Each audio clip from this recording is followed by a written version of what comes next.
MMA king and I came for the crown. All your phonies and clowns need to move around. Cause I'ma put you in the dirt and have you come out looking brown.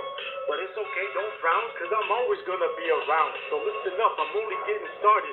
This is still the first round. Hello YouTubers, MMA community, UFC fans from all around. I'm coming at you today. It's February 15th. We're coming at you with a segment. We're going to break down some fights. I got some excellent opportunities for you guys to take advantage of, where we're fortunate enough to be dealing with odd makers, the guys who set the lines up for the casinos so that they don't get killed. They usually have two agendas, and sometimes it's either for one reason or another. Either they don't know better because they can, nobody is perfect. These are human beings. It's not a computer.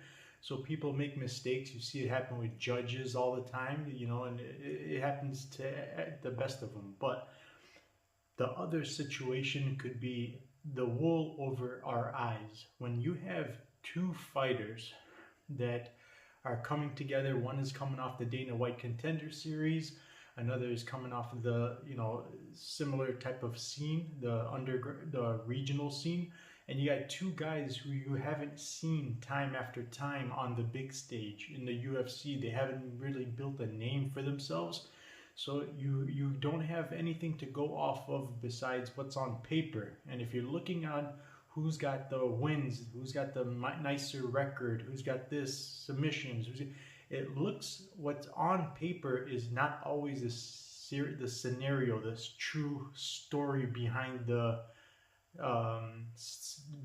tale. The tale of the story is usually different than what it appears like.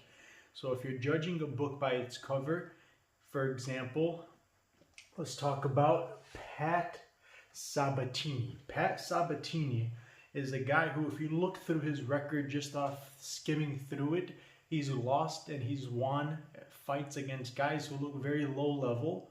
But these organizations and the fighters that he's gone up against, these are guys, if UFC took out their matchmakers and they took out their marketing machine and they weren't putting this guy with this guy so that he has a style matchup that works or doesn't work, so the other guy can get the win. If you take out the matchmakers, you take out the politics, you take all that and you just put the best with the best, your records are never going to be 30-0. Your record's not. Khabib's first 12 fights, his manager put him against, the first 12 wins were against guys who had a combined total winning record of 0. He had his first 12 fights, which means his first real opponent who had their first win was when he finally made it to the UFC. So yeah, it looks good, but in the beginning, while they're still polishing their skills and they're becoming better, sometimes you're gonna get losses, and his losses are against guys who have also, just like him, fought against higher competition or same level. So it happens. Like if you take out one loss that was due to an injury, he had sustained an injury, and then the one before that, some years before, it was like a split decision. So one of the judges even gave it to him. If you take that out, the guy's nearly undefeated. You can say he's on like a 16-fight win streak. So you incorporate that, and now let's incorporate the styles. If they had the fight IQ, which means that they had to either have fought themselves. These are odd makers. They're not retired fighters. They're not retired trainers or current trainers. These are just odd makers. So if they don't have the sense of being able to tell you this style, what happens when you match it with that style, and what this guy's been, if they haven't studied these people's personal lives as well. See, now I'll tell you what they do with their mom and their dad if they went fishing on the weekend, or if they went to race their car at the NASCAR show or whatever they did. I'll tell you about it. I learned about them. I can tell you what kind of a person they are, what ethnicity, what background. So they don't know half of that stuff. So when I did my research, this is what I've developed and come up with. Let's just talk about first, before we get to that, before we talk about the person behind the fighter, which goes a long way. Is this a guy who's going to be quick to give up? Is he shy, going to be gun shy, or is he going to be aggressive? Is he motivated? Did he just have a baby? Like these things that they make us money, believe it or not. These things play a big factor. Before we get to that part, Pat, mind you, this guy's been competing in no-gi tournaments, grappling tournaments without the gi. Now, you have guys like Rodolfo Vieira, who I gave you guys, if you look on my Twitter account, January 2nd, I made 2 posts telling you guys that the first person that has good takedown defense and striking is going to annihilate him. And I even put it that Fluffy has shown in his previous videos that he's good at when people shoot for takedowns and they don't set it up properly. He can snatch their necks up and he puts them to sleep. So I pretty much said that he was going to submit him if he did what I said he was going to do. But that's because this guy's grappling was with a gi. And even on that level, he was never the best. He used to get submitted and beat up. I watched his tournaments. He was never that good. And when you're training with a gi on and you're doing it against guys who don't have any mixed martial arts skills, they only are strictly grapplers or BJJ specialists, it's not the same. It's like you pretty much still have no experience in MMA. You're still a beginner. This is 2 different skills. That's why I tell you when I rate a guy, I made my own art. I said MMA is its own separate thing, and I'll tell you if a guy's a black belt, a white belt, a brown belt. Rodolfo's a white belt in MMA. Anthony Hernandez, he's not a black belt, but he ain't a white belt. This guy's got experience. He's a UFC veteran. I mean, he's not a veteran, but he's on his way to be one. He's pretty close, but he is a established UFC caliber. Low caliber, but still caliber. And I know what remember I told you guys, UFC is going to be marketed. They came up with, whether it was due to low ratings or just wanting better ratings than they already had, if they weren't content, they came up with a plan. I warned you guys months ago. They're going to start putting people together who are worst style nightmare matches for each other. So it's going to start to bring us good, entertaining shows, and it's going to mess up the betting people. There's going to be a lot of upsets. So it's a marketing ploy for better ratings and more exciting fights. People will be more talking about it. There's like the Joaquin Buckley types of situations, and their stocks will start to rise.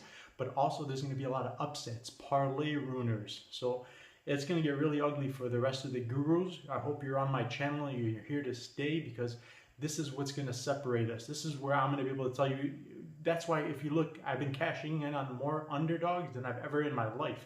I've never seen so many underdogs winning, and it's not a coincidence. But let's talk about this. This guy competes in no-gi tournaments, okay? Pat Sabatini. This guy is such a good grappler. He's like a Curtis Blaydes, and I'm going to use him because he's on the card.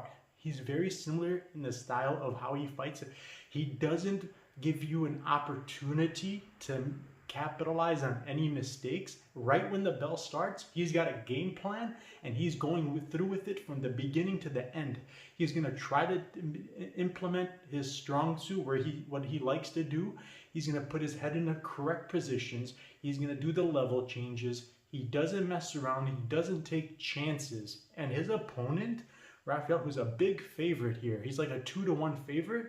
He's an opportunist specialist. If he does not hurt you or knock you out, if he doesn't hurt you bad, he's not going to win in the decisions. He needs to finish you or hurt you to be winning a fight. He doesn't have the best stamina. I've seen him in the beginning of a second round fight against an opponent who is not, because the style that Pat's going to use, that he always uses, is very taxing on your cardio. It's very, very bad for cardio. It takes, and against opponents who weren't even implementing that type of a style. I've seen Rafael, how do you say his name? I've seen Rafael Alves gas out. The other guy's got twice the cardio. He's gonna have the way more judges scorecard friendly tactics. So the stuff that he'll be implementing, if he doesn't get the finish, he's gonna be the one that's gonna be winning the control time, the aggression, the points, the top control. Everything is gonna be in his favor, and it's going to be really lopsided at the scorecards. But he does it so well, and because he does it from the beginning to the end, and as I said, it's very taxing, that there's a reason why 99% of this guy's fights are by finish. And you know what? He's not the type that goes for finishes. He doesn't ever go for finishes. He's the type that grinds. He grinds away, but he does it for the entire fight from the beginning to the end, that it gets to the point. Do you remember what happened to Slow Mike Rodriguez against Danilo Marquez just recently? He got to the point where Thiago Santos versus Glover Teixeira, after doing so much work, they got to the point where they just lay down. Or Cadiz versus Danilo Marquez, Ibrahimov.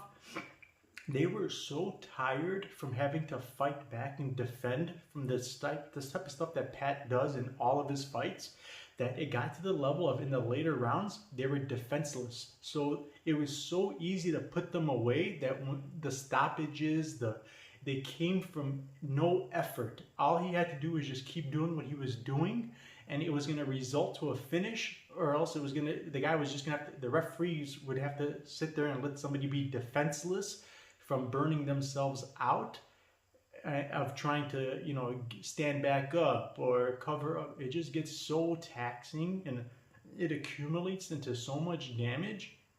People can't go on anymore. So that's how he doesn't knock them out. He doesn't submit them.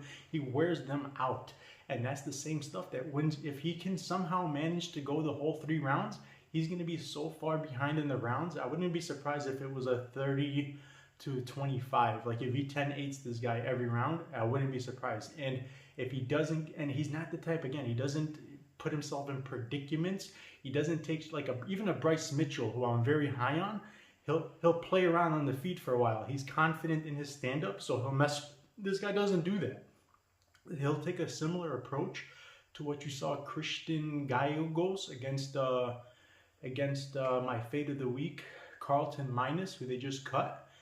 That same approach is what I'm expecting him to do, and that same type of result we're going to see. We're going to see him just, because the other guy's he's good on the ground, don't get me wrong, he's a good submission specialist and whatnot, but he's more of like the technical in BJJ. He's not a good he's not going to be the better grappler. This guy holds a win over guys like Tony Gravely. You know how high I am on Tony Gravely? Tony Gravely's, let me just make sure that's who has a win over. But yeah, Tony Gravely is a very good wrestler. Very good, yeah, he does. He has a submission victory in the first round over a guy like Tony Gravely. Tony Gravely is a high-credentialed wrestler, and he's got a lot of power. He's a good submission guy, and he gets out of submissions. I've seen Tony Gravely pick people up with one arm in the middle of an arm bar, slam them to the ground, and win by TKO. So he's a very good defensive and offensive wrestler, grappler. You saw what he was doing to Blaydes, the Pettis, whatever, that was his most recent victory.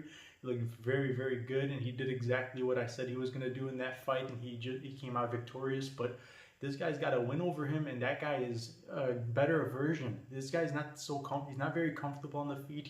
He's not good. The reason why he gets success is because he's similar to Rodolfo. He doesn't like to be on the feet, so he's desperate to try to get the fight over with. He knows he has to land something big, because the longer it stays on the feet, the less likely it's going to be in his favor.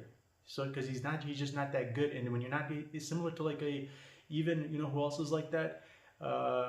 Cody Stamann. Cody Stamann's very similar. He headhunts, and he tries to go for the kill and just some crazy big shots, because he knows he can't just outpoint somebody and be fluid. He just doesn't. He's not that style fighter. Okay, guys, and as a huge underdog, especially a guy like that, I'm definitely taking my shot on the underdog, Pat. Right now, believe it or not, I don't know if this is going to change, but right now, Pat is at...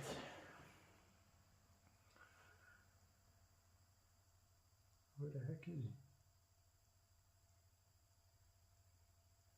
Wow, 2-1, plus 200, plus 195. He's a plus 200 underdog, guys, 200. And the way I put him in my bet slips, because I'm pretty confident he's going to get this win. I mean, if they fight 9 out of 10 times, eight out of those 10 times he's going to get the win, if not 9 or 10. He just, his style is a nightmare matchup, and the odd makers, they don't know any better because they don't dissect these things. They don't know that he's been participating in no-gi tournaments, and that he's got desires of wanting to be a champion, and that he's got the best cardio, he's got the cardio advantage, I mean, and he's got the heart set, and he likes, I've seen in his striking his striking is very similar, and I'm going to mention this because, and I can compare it to many other people. I'm just going to use this one as an example so we can transition into the next fight. You can compare the way he strikes similar to one thing he has in common with a guy on this card is Tom Aspinall. When they're on the feet and they're striking, they do have a lot of volume, but here's the difference between an Aspinall and a Pat as opposed to a guy like Bozer. Andrei Arlovski's former, most recent opponent he beat, who doubled him actually. Unofficially, my count was triple. Bozer tripled Arlovski and still lost by decision, so some could say it was a robbery, but the reason why they were able to justify the robbery is because Bozer was content with strikes that were not significant. They were landing in places that weren't damaging, that weren't very important. They were just very weak, tip-tap, boring stuff. Like the first 2.5 minutes of the first round was a feeling out process. None of them engaged. And UFC, the reason why they're doing this marketing ploy I told you that where they want to match people up is because they want to make fights exciting. So when you show that you're especially a young prospect, if you're showing the UFC that even before you're a champion, you're already making boring fights, you can't even bring the fight to the opponent, and you're not even the champion yet, and you're still a young prospect. So they took that score from, because they're trying to set an example. You guys better not make any boring fights. If we give you a main event fight, if we give you a co-main event fight, especially on a big night, you better never give us a boring fight again. You saw how mad Dana White was at Yoel Romero? He kept saying, I never want him to fight again, and like he was furious. The one thing that the pet peeve of the UFC is boring fights. You can do anything you want, just don't give him a boring fight. So Bozer paid for it, and Bozer became boring, and since then he's been derailed. But this is the opposite. This guy does the same thing that Bozer does. He lands at about 12 significant strikes per minute and absorbs only 2. Have you ever seen a ratio like that? It's a 10+10 ratio. So he's gonna do this new Arlovski that we've seen recently that's good at stealing decisions, because he's developed that same tactic where he does volume and he just knows how to make a fight really close. But the other guy, Aspinall, is the master at that. Arlovski is only doing this because he has no choice. He can't fight the way he used to fight and make it dirty, because he's at 42 years old. Father Time's caught up with him. If he doesn't play smart, and if he gets into those battles, those dangerous, risky wars, he will not come out on top. He's not made, he can't keep up with the 20-year-olds, the 30-year-olds at that type of fight. So he has to be the patient, counter-striking, smarter fighter. But against a guy who's gonna give you that same volume, out double and out triple land you, but do it in a way where he's stinging you in a place where it's gonna hurt, it's gonna leave damage, it's gonna make you vulnerable. It's gonna show significant strikes, and it's gonna hurt you or even cause you to get finished. You can't do that. He's not. That's why I told you guys. Remember, I said you cannot take that. I told you, Usman's jab is not your normal jab. It's the kind of jab that he's gonna give you 2 choices. You either take this jab, which is gonna sting you, but if you want to see what the next option is, come a little bit closer, try to close the distance on me, and then he's going to give you his other punch. That other punch, it's the type of punch that you won't be able to keep taking those. You better have an answer for it, or know how to have good head movement and level change and take him down and then hold him down. If you can't do that, you're not going to beat Usman. That's why the only thing I was talking about for 90% of the breakdown, everybody was talking about his jab after the fight. I told you guys about his jab. 90% of the entire breakdown was all about his jab. because I knew what he was going to do. I knew what brought him to the big show and what gave him his own coach in the middle. Trevor Whitman said, "You're a champion because of your jab." He told him that in between the rounds. And that's what I was telling you guys he needed to depend on and what he was going to do and why he was not able to be stopped. So you guys, just like the same thing with the Chandler I told you about. Everybody talked, Teddy Atlas made a video. All of these guys, they do it after, but you're going to get it on my channel before, so you know what to expect. The Rodolfo submissions, the Joseph Nathan Hernandez submission against Luke. He was a 3-1 underdog. So this guy is similar, okay? Aspinall will do the same thing in volume, but be more precise. He's the type, he's so calculated. He's so, even in defense, I've seen him, this guy has checked leg kicks and finished the fights from defensive tactics, was able to, you remember how I told you the hardest part of your body is the top of your head if you want to hurt somebody's hand? He did the same thing, but for the feet. He used his shin to block. He got a TKO win by blocking and checking a leg kick. He's really good, man. And the other guy I was comparing, Pat, who I compared him to, I've seen him do something similar on the ground. This guy in his tournaments, he's never done this in the UFC fights or MMA fights, but in his no-gi tournaments, this guy in a matter of a second, if you get him on the floor, remember that submission Thiago Alves did to Michael Johnson when he knew he was losing the battle on the feet, so he had to do a desperation submission. He did an ankle lock or something, like he did some type of submission. This guy can do it even better and faster. If you put him on the ground and your legs are anywhere within the vicinity of his hands, if he can grab your hands, you're gonna get submitted. Look at his resume, guys. He's got knockout power. He's knocked people out with his punches, but 80-90% of his finishes are all by submission, arm bars, chokes, naked. He can do any type. This guy all day long, he practices these submissions. So a guy, even being the stronger guy, I told you, anytime you have a guy who can bench press more than his opponent, and an opponent who has the same style and wants to implement the same game plan. I said this about Tony Gravely versus his opponent Blaydes. I said that they're going to both want to do the same thing, but the one who's going to get the better of the exchanges will be the stronger guy. He should be the stronger guy. He's more built for it. He's just the more technical sound. So even without being strong, he should be able to be the one doing the better techniques to win the positioning. So he'll get the position over the submission and he'll wear them out so much that eventually he'll get the submission, or because you can only go so long of trying to defend and win back the position before you wear yourself out to the point where you can defend. So like how I said Chiesa is, I said Michael Chiesa, the Maverick, he's similar to, he'll choose position over submission, but as soon as the opportunity presents itself, he'll know when to switch it over to now become the aggressor and try to submit him. So he's the same way. He'll be patient. He's very calculated and patient. And Aspinall is similar to that in a sense. I think he more focuses and relies on his stand-up though, because he at that weight class, at the higher level, at that higher bigger size weight class, you don't need to be technical. And you've seen Francis Ngannou knock people out that are way better technical fighters, but just because he was more aggressive and he got his hands on them first, he won the fight. So on that weight class, your strategy, your game plan has to be different. So it's a different, but they both have similar skill sets and similar plans that they like to implement. Except Aspinall, you've seen how great he looked against who was it, Jake Collier.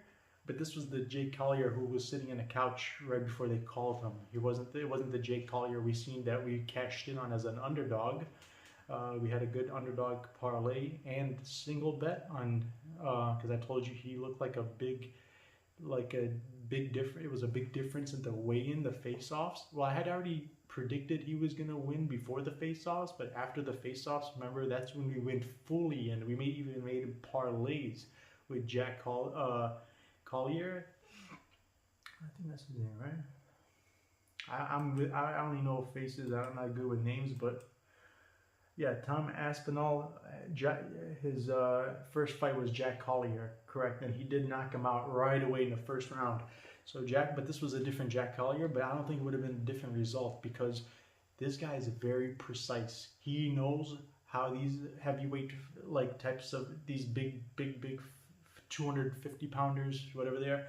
He knows how effective one punch can be, how one punch can change the outcome of a fight. You could be winning the fight 90% of the time, and then that one punch will change everything. Look at Francis Ngannou, Rosenstruck versus Alistair Overeem. Overeem was dominating 99% of the fight until the last seconds of the last round. The outcome went from losing unanimously to winning inside the distance within seconds left. You can't. So Aspinall has that sense of urgency that we're going to see also in the Daukaus fight. Chris Daukaus, the Daukaus brothers, they're very similar to that. So, but that's on another segment, or that's actually for the patrons only. I have a lot to say about all these fights. This segment's only going to be designed for 3 fights. If you want the what not to do, what to be careful for, this helps you make these breakdowns. After every breakdown, not only are you going to know who's going to win, you're going to know how they're going to win, what prop bets you should be trying to get. Like when I told you, if you look at the segment where I had the pullover hoodie with the crown, it has the king crown, 36 minutes and 36 seconds. I said if Dustin Poirier makes it out of the first round with Conor McGregor, that Conor's going to fade away as he gets better, and it's going to get very dangerous for Conor. And at that point, because Conor would have most likely won the first round, Dustin will be at big plus money, and you don't want to wait to live bet him. So like these are the things, he was at like plus 900 after the first, he lost the first round badly to Conor. I mean, not very badly, but he lost the first round. They gave it 10-9 to Conor. And then I told you, if you look at 36 minutes, you don't have to take my word, guys. YouTube, you can't change the timestamps. 36 minutes and 36 seconds. 36 of that segment of the Dustin Poirier. Go see what I said about what would happen if he makes it out of the first round. Anyway, and I even told you how he does it, what he was going to do, and everything else. And I made a notification. In the Patreon, you get notifications. If I don't do a live companion, I will give you instant notifications that like alert you right when it's happening. As soon as I send it out, you're going to get a notification. Live bet this guy, or do this, or be careful of this, or hedge off of this. So it's another benefit and perk. I'm also doing a special. Last event, we had a special or even before that, we had a special Devontae Smith and Timur Belov. I gave a 2-leg parlay special. It was a 3-leg, but one of the fights got canceled. That if the 3-leg did not cash in, I was going to pay you back your membership costs so you can be a member for free. But if it does cash in, you make your membership money back off that. But last week, if you look, I posted the bet slips, or I'll do it again. But every week after the fights are over, I post back-to-back weeks. We cashed in every parlay. Even if you only put $5 or $10 on my parlays, you would have came up thousands of dollars. If you only bet $500, if you just bet $500 a week, you're gonna profit in around $3,000 after getting all your money back. You're gonna profit around $3,000 per month. What other investments do you know of that will profit $3,000 a month? If there's a savings account, safely, this is a guarantee. I don't put all my eggs in one basket. Even if 1 or 2 people lose that we picked, you're still gonna profit. But there is gonna be days where we have nobody lose. We get perfect picks. Those are the days that even if you lost 10 weeks in a row, all your money, you would still not even be down. You would be in the profits from 1 week of winning. That's how much we win, because I've developed and mastered the system based off of minimum risks and high rewards. You'll never be able to, unless I become the guy who's more wrong than right.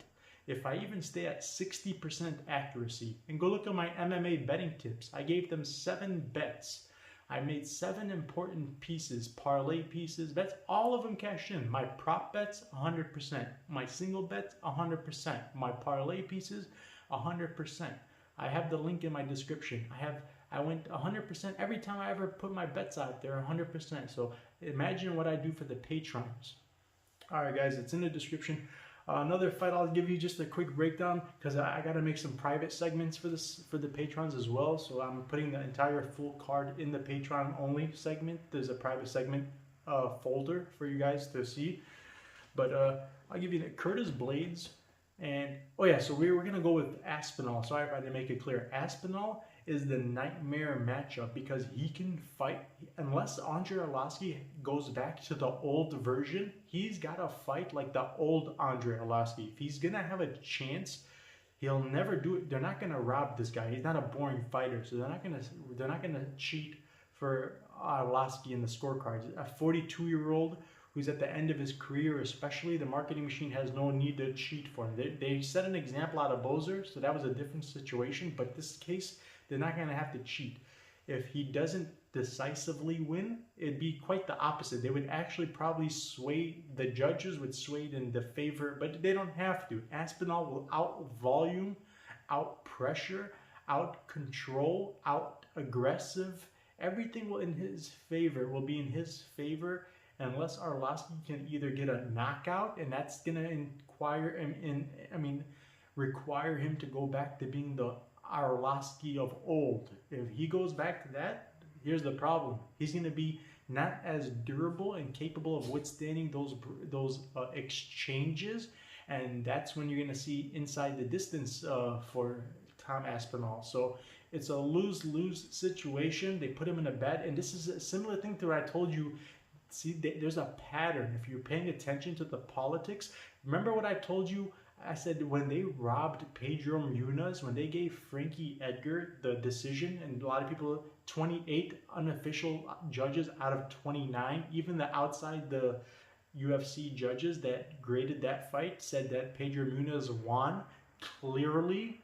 But you know why they robbed him? Or they didn't make it a draw? It should have at least been a draw. Nobody can say he won. But anyways, the point is the reason why he won that fight is because they want to set up a future contender, a guy like Aljamain Sterling, a Peter Yan, or a Cody Stamann. They want to give and they've been trying to make that fight over. This was their plan. They've had this plan in the motions.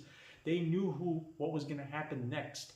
So the matchmakers, they're not playing checkers. They're playing chess. They got pieces. They're playing their moves 10 steps ahead. So they wanted to build a guy who's already got a good name, a big fan base. You know how many people I have to talk off of?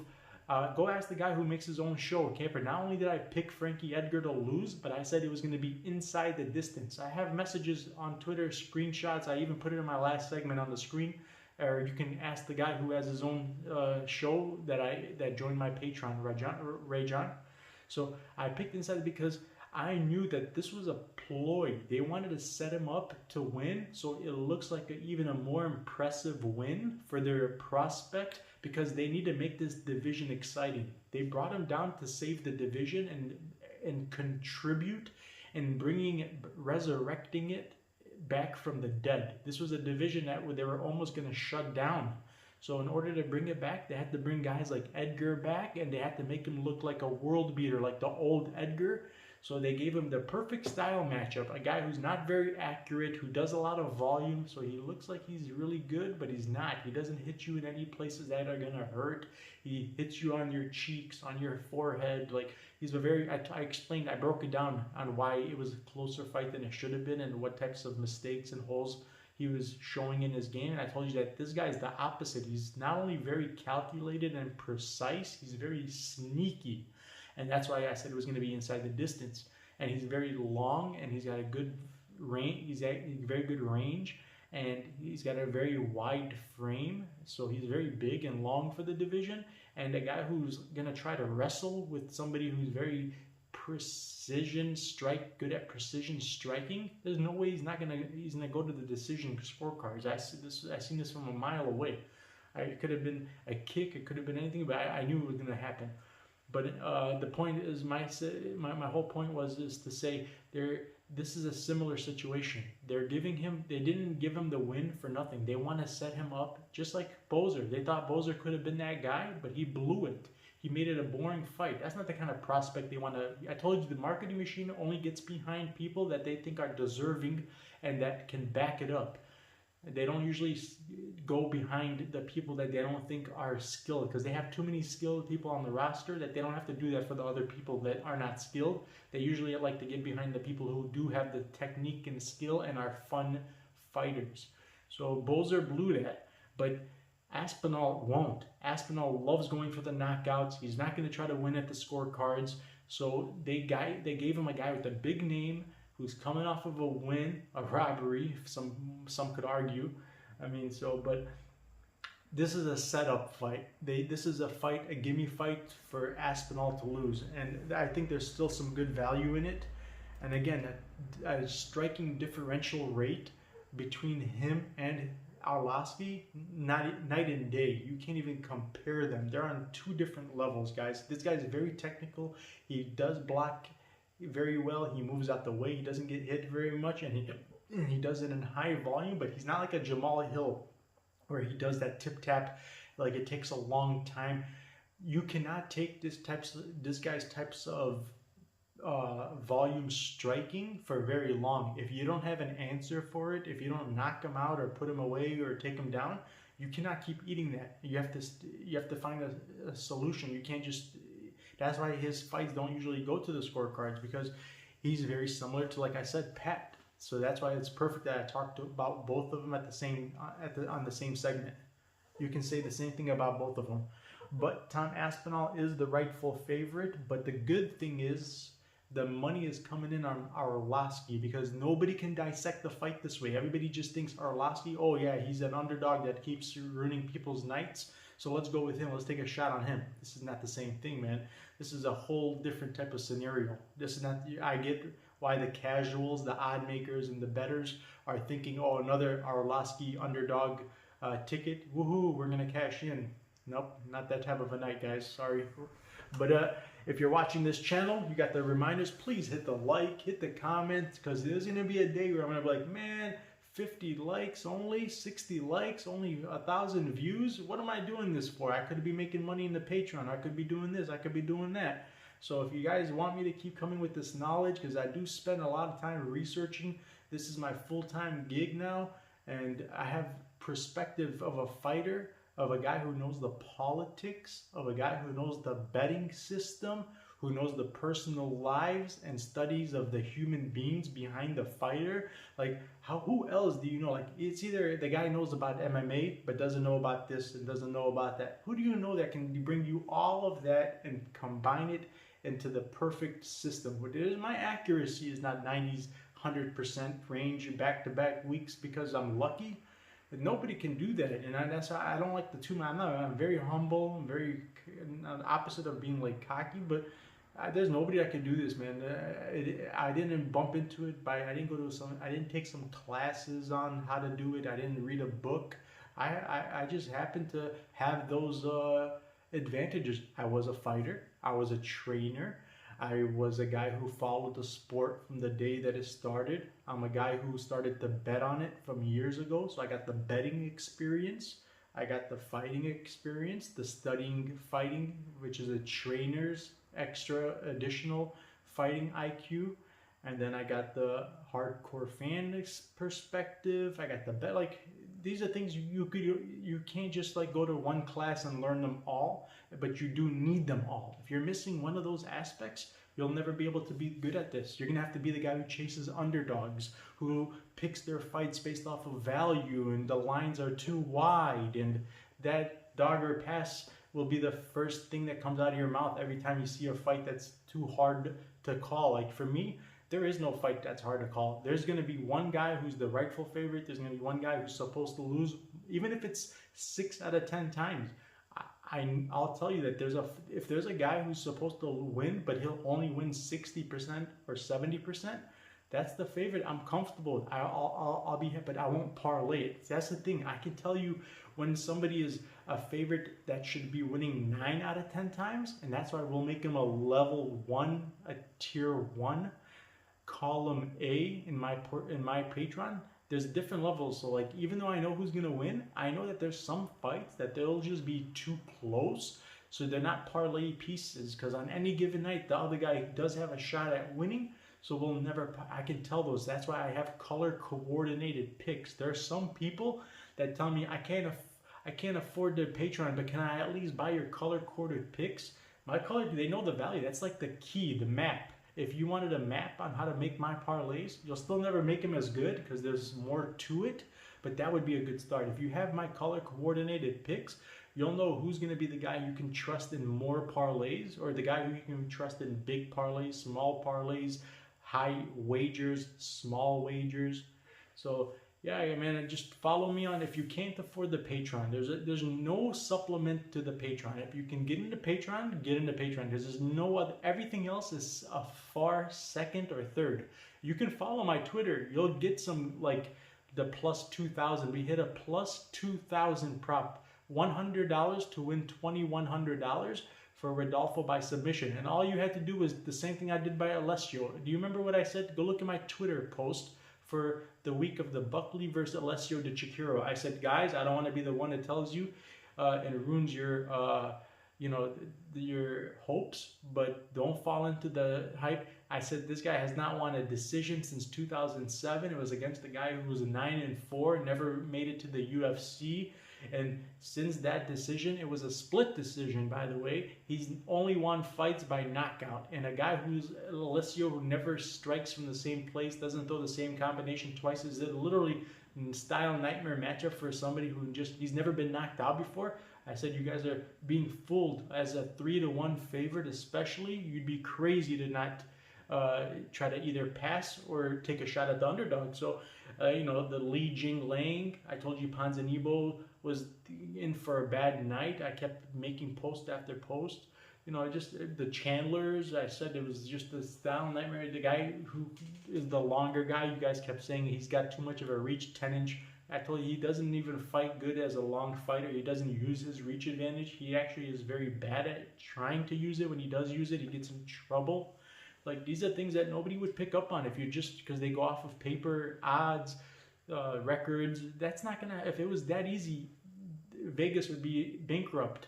But instead, not only are they not bankrupt, they're filthy rich. There's a reason for that. So you need the Patreon, but at least follow me on Twitter. I have an Instagram that's up and running now. It's Fighting Guru 5, the number 5, Cinco. So Fighting Guru is my Twitter handle without the 5, just Fighting Guru. And my Instagram is the same thing, but with the number 5. At least you can start to get free tips and information that it'll help you when you're on your own. But again, if you can join the Patreon, there's so many more benefits. It's so much safer, and it'll pay itself off a million times over. All right. Oh yeah, and my last fight I'll give you guys is the Curtis Blaydes versus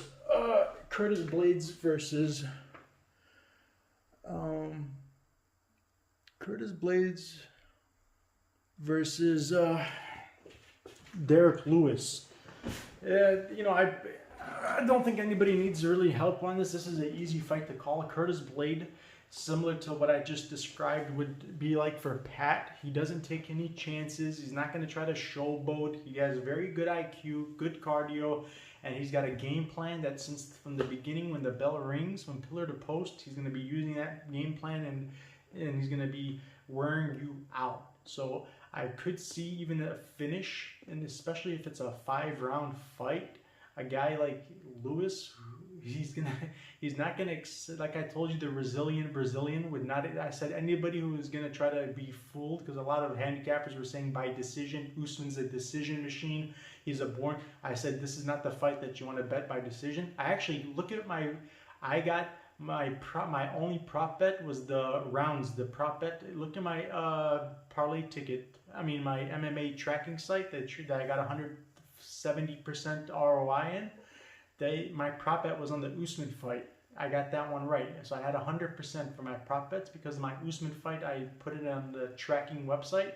But I told everybody, don't be fooled. It's not going to be a decisions type of thing, because the resilient Brazilian will not stop going forward. Even if he gets punished, he'll go back for some more. And my exact words, if you look at the video, I said he'll go out on his shield before losing it to a decision. So I drew it for you. I couldn't have said it in more clearer words that's how he was going to finish him. It was just a matter, I said, you can't eat it. He's going to give him that 1-2. Every time he gives him the 1, he'll come back for the 2. And it's just a matter of time, or the referee would have to stop it. So that's what happened. Okay, guys. But Lewis is just, he's a nightmare, man, for this guy. In order to beat, Blaydes, you got to have very good cardio, good stamina, and you have to be good at grappling. If you're not a good grappler, wrestler, forget it, dude. You better have that one punch knockout power with precision, and it's got to be lucky, because he doesn't shoot desperately. He doesn't shoot sloppy. He level changes and sets it up perfectly, and he's a chain wrestler. So if he doesn't get it the first time, he'll never stop until he gets it. So if you don't get lucky, and if you're not precise enough to land right on the button and succeed in it the first time, you're never going to get the chance again. Unless you ride out the round, it becomes a 10-8 round, and then you're going to be so flustered, you're going to be so emotional, you're going to be so frustrated, you don't fight as good, and you'll be so exhausted from trying to get back up that the second, third round, the longer the rounds go, the harder and less likely it's going to be for him to get the knockout. This is not a guy who's going to switch game plans. He's not going to, take chances later to try to show off his skills. Nope. He doesn't care about the fans. He doesn't care about, he just wants to win. And if that's the guy we're going to see show up again, and I have no reason to believe it won't be, this is a big mismatch. The level of difference between grappling and taking down an opponent and holding him down and top control, between that and the guy's get-up game is just based off of, he doesn't have a skill for it. He just is very, you think that, it's just funny how he gets up. Sometimes it does work, but not because he does some crazy tech. He just outpowers and outmuscles people. That'll work on a 40-year-old, 50-year-old. In MMA years, it's like 80 years old, but it's not going to work on a guy who trains this all day. This is his main style. That's all he does all day long, is find ways to make sure you don't get back up. So I don't see this being a good night for Lewis. I think it's a good parlay piece. To be honest, all my picks I feel like are good parlay pieces. Very, very rarely do I ever give you a prediction where I'm not so confident that I can parlay it. So that's why I'm the parlay king, guys. I didn't just make the name up because it sounds cool. I'm the guy, if you look at my Twitter, my first week I opened my Twitter account, November, whatever it was.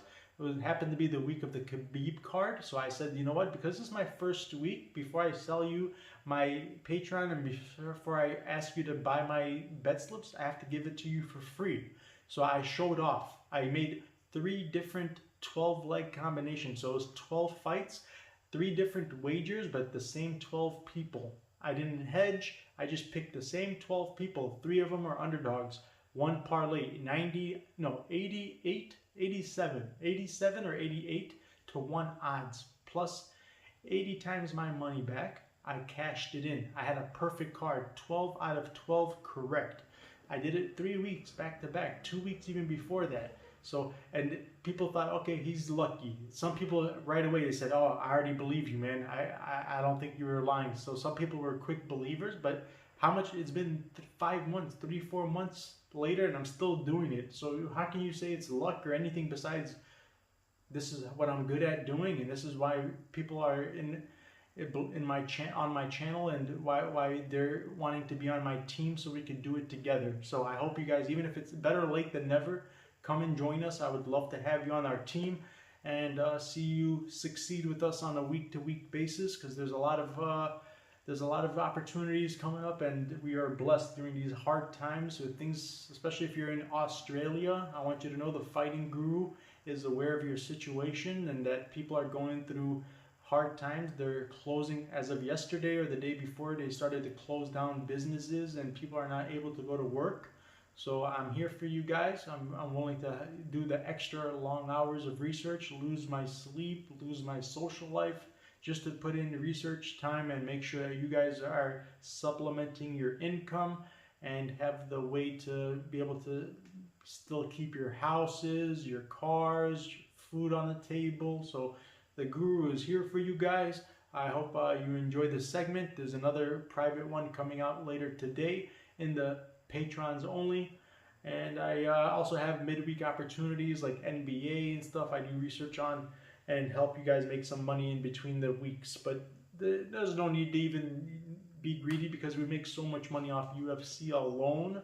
Remember, $500, $2,500 a month, or $3,000 a month minimum. But imagine if you're the guy who's confident enough to bet $2,000 instead of $500, like I do. Look at that week.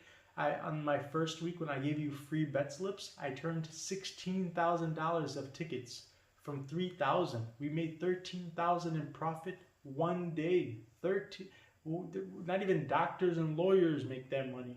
All right, thank you guys for your time. Please don't forget to hit the like, hit the subscribe, and I'll be back for another segment soon, and I'm going to do post-weigh-in observations and all that stuff. Just don't, you have to leave a comment. If you don't leave a comment, it does me no good. Thank you guys. Bless you.